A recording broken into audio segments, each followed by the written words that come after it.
How many of us have had a social dust-up with somebody who we like, and rather than working it out and just moving forward quickly, hey, we both bloodied each other's lips, that probably wasn't the best, whatever, I made a mistake, you made a mistake, whatever, we're moving forward. Instead of doing that, how often do we get in a fight with somebody we care about or have a socially unfortunate interaction, and then we never patch it up because of pride, we don't look dumb in front of people, we're embarrassed or insecure or whatever, and we just have this lingering injury and this broken relationship that you just kind of always feel bad about, but the longer it goes, the harder it is to fix. I think we all probably have an experience or two like that in our lives, and so I think it's understandable that somebody could read about this unfortunate-sounding lunchroom incident at Antioch between two guys we really love and root for as we're reading the Bible, that being Paul and Peter. I think it's understandable that all of us could look at that and be like, oh man, if that happened to me, I would like to think that I'd work it out, but it's possible that I wouldn't, and it would linger, and it would just be a sore spot and be weird. And so over the last few days, we've been looking at the evidence we have in front of us to sort of work through, well, what did happen? Did they work it out, or did it stay weird? And everything that we've seen, I think, points to they totally worked it out. This was a short-lived thing. Everything we've seen about, one, Peter's character tells us that they probably just moved forward pretty easy because Peter was really good at making a mistake and then getting corrected on the mistake and then quickly realizing I was wrong and then immediately admitting I was wrong, dusting himself up, getting up, and just moving forward.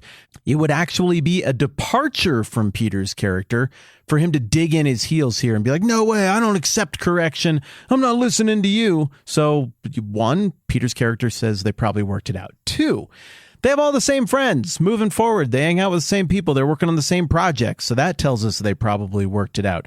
Three, they wrote the same stuff. 1 Peter, 2 Peter, Galatians, Ephesians, the Gospel of Mark, which tradition says Peter had a lot to do with. It's all pulling in the same direction. It's all the same theology. They're all emphasizing the same stuff. All of these things that both Peter and Paul write make it really clear that there is no right standing with God that can be achieved through human effort and really working hard to impress God. Both parties seem to agree early in their ministry, late in their ministry, all the way through, that the only way you're ever going to have right standing with God is by the gracious work of God. So they're on the same page about that stuff. A fourth reason it looks like they worked it out and that they're on the same page is that these guys lived parallel lives. How many people could Peter or Paul go to who could better relate to the story arc of their lives? How many people could Peter go to and say something like, hey, man, remember when we both saw the glory of God and we both handled it wrong and got corrected by God in front of everybody? Me on top of that mountain, you on that road to Damascus. Dang, that was crazy. Remember when we were both on the wrong track with our lives and then Jesus stepped in and called us out of that and into something else in front of everybody, and we just had to change everything, and people were really suspicious of our motives or what we were doing at first because it was such a dramatic change? That was crazy, right? Remember when we both ran afoul of all of our Jewish friends for saying that the Gentiles could be Christians, and that was really difficult? That was crazy. Hey, just check it out. Look at it. If I just show you my back here, see all these flog marks and all these places where I got gashed up and hit with rocks and whips and stuff? You too? Oh yeah, you too. It's wild. I mean, they just have so much in common. They've gone through so much of the same stuff that I find it hard to believe that they wouldn't have seen how invaluable that was. Even if they only connected from time to time, it just seems like it would be hard to resent the other person given how parallel their lives played out. And then the final reason, as we wrap things up on this side quest regarding the fate of the relationship between Peter and Paul today, that I think they worked things out, is simply because of their reputation moving forward as being a famous tandem, as being friends. Everybody who knew their names linked their names together. And we've got this too. We've got a whole stack of names that you can't say the one without saying the other because you know that they're friends. They go together. You got the Lone Ranger and Tonto, the Laurel and Hardy, Batman and Robin. It was Snoopy and Charlie. All of these people are friends through thick and thin, friends to the very end. So come on, I think you would agree that's how it was for Peter and Paul. Look, Everything we have from the early church regarding this subject tells us that all the Christians in the early days regarded Peter and Paul the same way, an inseparable tandem, friends to the very end. A famous duo joined at the hip, pulling in the same direction. And indeed, there is a feast day that is still celebrated to this day in honor of St. Peter and Paul together. I think it's June 29th. I looked this up a few days ago. I don't remember if that's exactly right, but it's something like that. It's late June. This tradition goes all the way back to at least the 300s AD. And then in the 400s AD, none other than St. Augustine of Hippo wrote about that particular feast day shared between Peter and Paul. And this is what he had to say, quote, "Both apostles share the same feast days, for these two were one. And even though they suffered on different days, they were as one. Peter went first and Paul followed. And so we celebrate this day made holy for us by the apostles' blood. Let us embrace what they believed, their life, their labors, their suffering, their preaching, and their confession of faith." Unquote. Augustine's saying the same stuff that you and I have been talking about for a few days around here. He's saying they were on the same page about everything. Well, what was the big controversy between the two? It was a controversy between the two ways that were proposed to have right standing before God. Way number one, you do stuff and earn it. Way number two, God does it. Well, these guys were on the same page coming out of that incident, that spat, that lunchroom issue that they had. And so this is Augustine confirming two things. Thing number one, Peter and Paul were pals. They worked it out. They should be viewed together and celebrated together. Two, they were on the same page and Paul was right about the lunchroom incident issue discussed in Galatians chapter 2. Awesome. We also know that the early church linked Peter and Paul together, had them joined at the hip as inseparable pals, because they crop up all over the place in old school churches. I mean, even in Protestant churches today, Peter and Paul are often depicted next to each other or in the same church. There's no friction here. And indeed, if you go to Sicily, to the city of Palermo, and you go to their big cathedral there, I think it's called St. Peter's and Paul's. I probably should have looked that up, but I'm pretty sure that's right. When you go there, there'll be something, if you kind of know the story of the New Testament, that'll melt your brain a little bit. You'll see all the usual stuff up front. It's a big gold interior cathedral. It's kind of, well, it's a really neat cathedral. It's got a cool backstory. Man, do I chase this down right now? Time. I'll give you just a little bit. I think the cathedral was built by the Normans, the same Normans who conquered England in 1066 AD at the Battle of Hastings. That was William I, the Conqueror. So this is crazy, like a French nobleman, like a French duke, went and became owner of England. Wild. Well, then his descendants did some more conquering as well.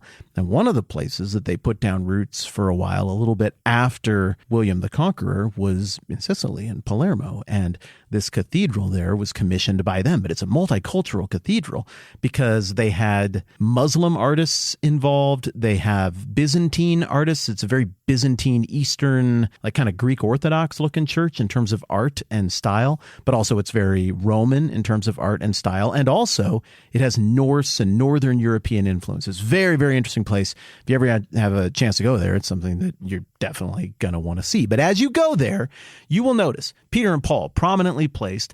And then there are a series, I think about 12, 10 maybe panels that tell a bunch of the big highlights of the story of Peter and Paul separately, you know, A plot, B plot kind of stuff. But then you get to the end, and there may be 2 or 3 panels at the end where the biblically literate observer is going to look at that and go, what the heck is this story? I mean, it looks like they're in Rome together. And is that the emperor? Is that Nero? I mean, it seems like they're all getting along pretty well. And who's that guy who's falling out of the sky and splattering all over the ground at the end? I don't know what that is. Well, I'm going to tell you what that is. In the middle of the first millennium, probably somewhere in the 500s AD, there was some Christian fan fiction that got written. It's not accurate. It's not to be mistaken for Bible. Nobody mistook it for Bible. But it gives you a little bit of a sense of some traditions and how the Christians back then viewed the relationship between Peter and Paul. And in this story called The Acts of Peter and Paul, and you can still go read the full text of that on the interwebs if you ever want to, we get the story of this one last hurrah for old Batman and Robin pals, Peter and Paul, in Rome in the court of Nero. It starts out with this rumbling in Rome that the Apostle Paul, the brother of Peter, is on his way to Rome, and sure enough, Paul shows up and is warmly greeted, and everybody's celebrating, and Peter couldn't be happier that he's there.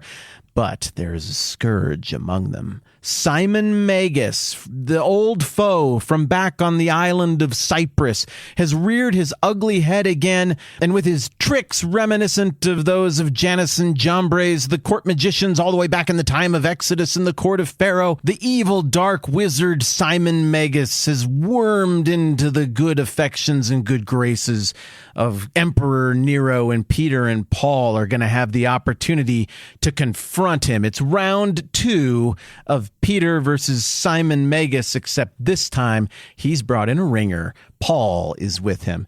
Over the course of the disputation, and that's really what the whole thing is, it's then Peter said this, then Nero listened and said, but what about this? Then Simon Magus said this.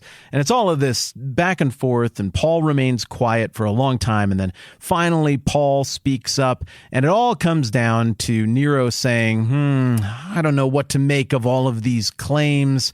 Finally, the discussion breaks down because Peter and Paul are just crushing Simon Magus so hard that Simon says, well, Nero, why don't you just build me a great big tower in the middle of the forum, and I'll jump off of it, and God's angels will cause me to ascend to his right hand in heaven. And Nero's like, cool, that'll settle it. So he builds a great big giant tower in the Campus Martius, and all the people gather around, and Simon Magus goes up on top of the tower, and he's like, I'm going to do it. I'm for realsies. I'm going to jump off the thing.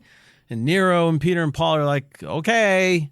Like that, yep, that's what you're up there to do. Better do it. And Simon Magus is like, I'm gonna do it. And they're like, okay, get on with it. And Simon Magus jumps off the thing and he flies. It works. He goes up into the air, and Nero's like, well, there you have it. That proves it. He actually is the Son of God, or the right representation of God. I guess he was telling the truth, and you two are going to have to get executed. And Peter's like, hang on just 1 minute. And then Peter steps forward like Moses, staff in hand kind of thing, and looks steadfastly at Simon flying around up in the air and says, I adjure you, you angels of Satan, who are carrying him into the air to deceive the hearts of the unbelievers, by the God that created all things, and by Jesus Christ, whom on the 3rd day he raised from the dead, no longer from this hour to keep him up, but to let him go. And immediately being let go, Simon Magus fell into a place called the Via Sacra, which is Main Street Roman Forum still to this day. If you've ever walked there, you've walked in the place where, according to this story, Simon Magus splattered into a bajillion pieces and died because of the superior power of God. Okay, again, obviously the story is way after the fact, but it gives us a little bit of a sense of how people viewed the Peter and Paul thing. These guys were pals. They worked together. They were sort of superheroes of the Christian faith, and it was fun for a fan fiction writer later on to imagine them teaming up in this way to defeat an old foe, and apparently it was a fun enough and popular enough story that Christians latched onto it and preserved it, and were like, yeah, we enjoy this fan fiction. That may not be the true story, but we at least appreciate the sentiment because that's how we think of the inseparable Peter and Paul as well. Long story short, and I know I've way overmade my point on this, we should be very careful not to read some of our modern social proclivities for what happens when we have a little scuffle or social dust up with somebody into this thing.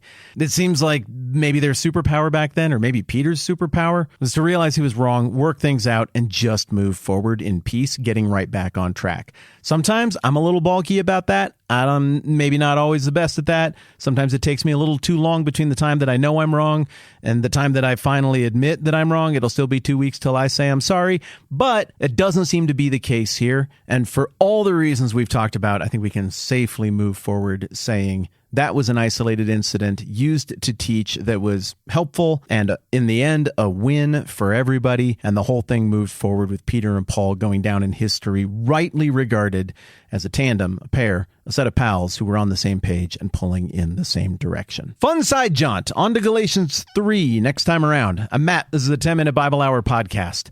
Jeff, you know what to do.